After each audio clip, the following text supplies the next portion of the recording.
Stepping up from team member to team leader can be one of the trickiest transitions. And I know that maybe you are in this position and you're feeling stuck, or maybe you're wanting to get promoted in the near future and you're wondering how you can do this in the best possible way, which is why I'm recording this episode, how to step up from team member to team leader in a way that builds trust, respect, and helps you to be successful. Hey, I'm Tash, certified people leadership coach and the host of Lead with Less, bringing you everything you need to know about people management and people leadership so that you can be successful and so that you can be a leader that people actually want to follow. So why am I talking about this episode? Well, over the last 3 months, I've been working with a one-on-one client doing some leadership coaching, and she has recently stepped up from being a team member in a testing team to being team leader. And there's a lot of things that go into that transition, and there's a lot of things that can make you feel really nervous or maybe doubt yourself, and maybe some of those imposter thoughts that might come up, which if you haven't gotten it yet, I've got the Imposter Survival Guide helping you to bust all of those imposter thoughts. So you can grab that guide in the link in the show notes as well. But I've been working with her over the last 3 months to help her build that confidence and help her step into being a confident leader, but also being comfortable not knowing everything and being comfortable not getting it all right. She also jumped into my VIP Leaders program that has just kicked off. So if you're interested in that program and you missed out on the February round, you can also pop your name on the interest list so that you can be notified of when we enroll next. You can find the link to that in the show notes as well. Because of that experience with her, I also have spoken to a lot of clients in the past and also previous VIP leader participants about this transition, and especially for those who are wanting to get promoted or who are wanting to step up and being ready to do that, or at least preparing themselves to be able to take that step. Because if we're just going to wait until we're skilled and ready, we may never take that step. So I really hope that this episode is helpful for you. And what I'm going to talk about is what happens during this transition. So what makes this transition particularly tricky, how to step up as a team leader that builds trust and respect. And then finally, as I always do, finish off with some mindset reminders to support you in making this transition. Now, this episode can be really helpful for you if you are a really experienced leader and maybe you are wanting to reset with your team. Maybe you're wanting to move to a different organization or moving to a different team altogether. This can be a really great episode to help you reset with a new team. Or if you have some aspiring and emerging leaders within your team or within your department or your company, this episode can be really helpful for you to set them up in the best way. So you can share this episode with them or use these tools and tricks to support them in taking that next step. All right, let's dive in. So what happens during this transition? Well, the biggest difference is you're going from being a peer and that informal camaraderie type relationship to now stepping into a position where you can't really interact in that same way. You can't do those same things that you were doing before, like talking about personal stuff or sharing all of the personal stuff, or maybe complaining or venting or gossiping. When we move into a team leader or team manager position, it's not good practice to be diving into a lot of those behaviors that maybe we were doing as peers. So that's one of the biggest transitions that feel really tricky to navigate, because you've gone from being friends and peers to now trying to figure out how you step up as someone in a bit more of a position of authority and how you help now lead your peers. You now also become part of the quote unquote management team, and you're no longer one of the team. So this isn't universal across all organizations. This really depends on what kind of culture the organization has. If there is a them and us mentality between management and the rest of the organization, then this will absolutely be a key one that you will need to navigate. But just subtly, this transition does definitely happen, which is you're now a manager, which means you're talking to managers. So it changes what I might talk about with you or what I might share with you being in that position. So that's something else that happens.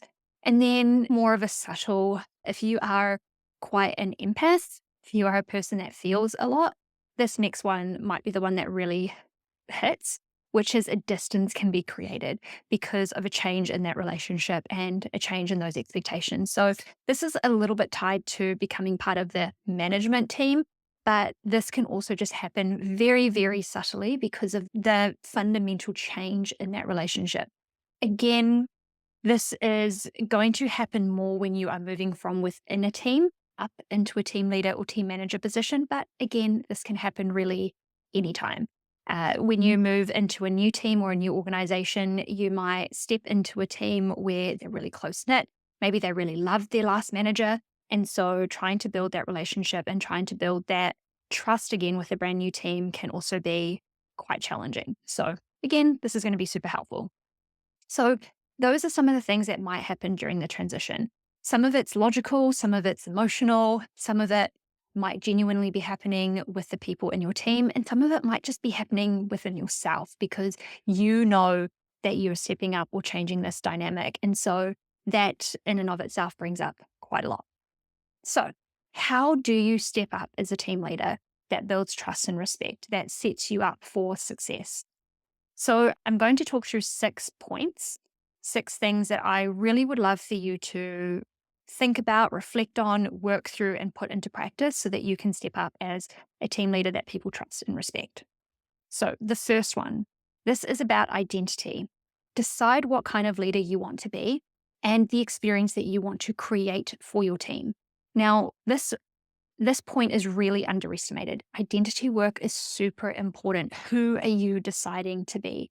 And this is one of the fundamental things that we do in all of my coaching work, whether you work with me one-on-one, whether you are in my Leaders Lounge membership, whether you are in VIP Leaders program, we fundamentally focus on identity work because it is so important. Who are you deciding to be? Because who you are deciding to be then dictates a lot of the actions that you choose to take or the things that you choose not to do. It really does play into a lot of your actions and your behaviors. So you really want to be intentional about who you're deciding to be as you step up as a team leader in your work. And then the second part of that is, what experience do you want to create for your team? So what experience do you want people to have as a result of your leadership? When they come and speak to you, when you're giving them feedback, when they've made a mistake, when they've gotten something wrong, when they're struggling with something personal, what is the kind of experience that they're having as a result of your leadership? Identity work is so critical. And when you're stepping up from a team member to a team leader, this is a really key part of the process. Really intentionally deciding who you want to be as a leader and the experience that you want to create for them.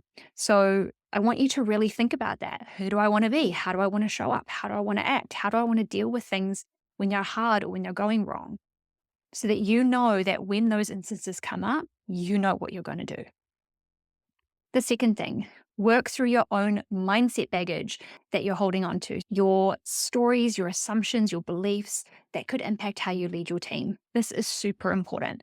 This applies whether you're stepping up from peer to team leader. This applies from coming from another organization into a new team. You're going to be carrying baggage from your previous experiences, and it's going to influence the way that you now show up as a leader. So this sits underneath identity work because you can decide who you want to be, but if you're not letting go of any of the old baggage, any of the old stories, that's going to influence your identity. And so you really want to work on, what are the things that I'm holding on to that could impact my ability to be a great leader now? So what are the things that I need to let go of? What are the past experiences, the things that I know about people, the way that I think about people, the way that I was treated by previous managers? What are all of those things that I need to let go of in order to be a great leader now? Letting go of this baggage is going to be super helpful because it's going to clear the path for you to be an amazing leader now. It's going to be super helpful in terms of living into the identity that you are wanting to be for your team. Plus, it just gets rid of crap that you just don't need, crap that takes up energy, that takes up space. That's pointless because it's in the past. And we really want to be intentional about how we move forward from here. That's the third one, work through your mindset baggage. And this is a lot of the work that I do with clients as well. The third one, have the setup conversation. Now, I have a podcast all about the 5 most important questions to ask your team. So I'm going to share the 5 questions here because this forms part of what I call the setup conversation. And this is a conversation that I recommend every manager, every leader has with every single person that they lead, because the setup conversation is going to set the foundation for how you move forward in your relationship with them. And it consists of 5 questions. The first question: what does trust and respect look like to you? We all use the words trust and respect, but what does that actually mean for this team member? What does that mean for them? What does it look like to be trusted? What does it look like to be respected? And then for you as the team leader, answer this question: what does it look like for me to trust and respect you? What are the actions that I'm seeing? What are the behaviors that I'm seeing? What does it look like not to trust, not to respect? When we get really, really clear on what this looks like, we're setting the expectations of what it looks like to trust and respect each other. Because trust and respect is not something that we're entitled to. It's something that we give. It's something that we earn. And so when we know what we're looking for, when we know when this is present, when we know when it gets eroded, we can far better support the ability to build that trust and respect. Question number 2: how do you prefer to be led? Everybody wants different ways to be managed, different ways to be led. And as a team leader, it's your responsibility to know what each of your people best thrive under, because it's not going to work for you to do the same thing for every single person because they are not the same person. So it's really important that you know how each of your people prefer to be led so that you can adapt and support them through the differences in how you lead and manage them. Now, this doesn't mean that you appease different things. It's not what we're talking about. It means that you might just do things slightly different for different people. And we need to know what that is so that we can lead them in the best way. The third setup question: how do you prefer to receive feedback? And I specifically use prefer to receive feedback because I don't use the words how do you like to receive feedback or how do you want to receive feedback, because they might go, I don't want it. Or for, can you just not? But we need to give feedback. That's part of our jobs as team leaders. And I have a whole episode on how to make giving feedback easier. So I'll link that in the show notes as well. But preference is really important here because some people might prefer to receive feedback in private. Some people might prefer to receive feedback with advance notice. Others might want it in the moment in public. It doesn't matter. They might want it via email. There might be a lot of different preferences of how people might want to receive feedback. And if you know that, you can, again, try and adapt your style to make the feedback more receptive, to make them more comfortable with receiving that feedback so that you can help them to grow. The point here is not to divert giving feedback. It is to make feedback easier to receive so that people can do the best that they can with that. The next 2 questions are interlinked, but they're questions 4 and 5. How do you feel and what do you need to be at your best? So what do you need to be at your best? This isn't about what can I give you to be your best, but what do you need in order to be your best? And then how can I support that to happen? What are the things that I can do to help make it more likely that you can be at your best? Really powerful one. And then the last question is, how do you feel when you're not at your best? And what support do you need when that happens? Because there are going to be times when your team aren't going to feel their best. They're not going to be 100% because we're human. But knowing what some of those signals are, like what are some of the emotions that might be coming up, can then help you to know how to support them when that happens, but also helps them to identify what some of those signals may be so that they can then acknowledge them and then also put in place their own support structures and their own actions. For those last 2 questions, I use the emotional culture deck cards, which I really love, and I use it in all of my coaching. And that is just a really great way to bring some of these emotion words into the conversation, because all of the experiences that we're having is because we're feeling something. So that can be really, really powerful. So that is point number 3. So having the setup conversation and working through those 5 questions. All right, point number 4, to help you step up from team member to team leader, set expectations. I have a whole episode on how to set clear expectations, and I'll also link that in the show notes. But setting expectations is really important because you're essentially resetting the whole relationship dynamic between you and your team. And so resetting those expectations are really important. So some of the things that you might think about when you're resetting expectations: what do you want them to know about how you'll interact with them? Leadership is an interaction. It's a relationship that you have with people. So what can they expect? What is your stance on approachability, on dealing with mistakes, on having check-ins, on giving feedback, on doing team meetings, on having work in progress catch-ups? What does all of that look like? What do you want them to know about how you interact with them so that they're on board, so that they understand upfront what that's going to look like? The next one is, how will you show up and expect them to show up so you can all be successful? This comes back to your identity. What kind of leader do you want to be, and how are you going to show up and be that leader day in, day out? So share that with them, talk about that with them, and then how do you expect them to show up? What does it look like for them to show up so that the team can be successful? So really making that clear upfront so that everyone knows what that's going to look like. And then what will happen when things start slipping, and how are you going to deal with issues? This is a really, really important one. When the expectations are clear around how we're going to show up with each other, how we're going to show up as a team, and then this is what's going to happen when things start slipping, when we're not living into those expectations that we've set, then people know exactly what's going to happen. And you also know what you're going to follow through with, so that nothing's a surprise, so that nothing is unexpected, right? We do better when we know what to expect. We can't always outline everything, but we can get the majority of it quite clear. Point number 5. So this is a really big one. So I'm just going to touch on it quite quickly, but there's lots of podcast episodes of mine that break down each of these things. And I do dive into each of these in particular in my VIP Leaders program. So if you want to jump into the next round, get down into the show notes and add your name to the interest list. But focus on leading, not managing. So be clear on your expectations, give feedback regularly, both praise and constructive improvement, and then focus on coaching. Learn how to ask more questions, learn how to be curious about what's happening, and don't focus on telling. Don't focus on dictating what people should and shouldn't do.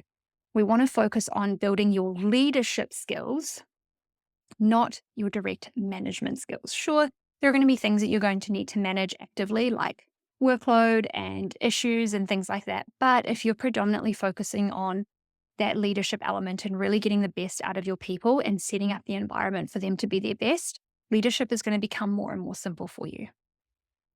All right, and last one, follow through. On everything that I've just said on the last 5 points, follow through. This is going to be one of the most important things that you do as a new leader or even as a really experienced leader.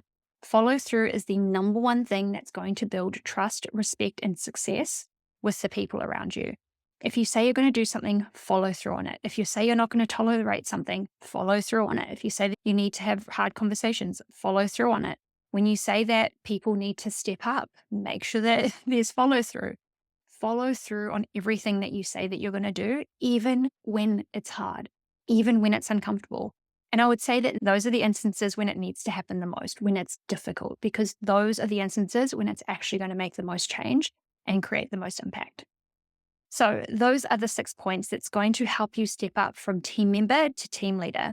Now, VIP leaders might be a little way away, but I also have my one-to-one personalized strategy sessions called the Roundtable. So if there's any of this that you want to work on because you are wanting to get a promotion this year, or you're wanting to stand out as a new leader in your company, or you're wanting to just level up your leadership skills with your team, then you can book a Roundtable strategy session, which includes a 75-minute coaching call, a deep dive audit on your leadership skills, and 2 weeks of ongoing support. So it's a really great little wraparound offer.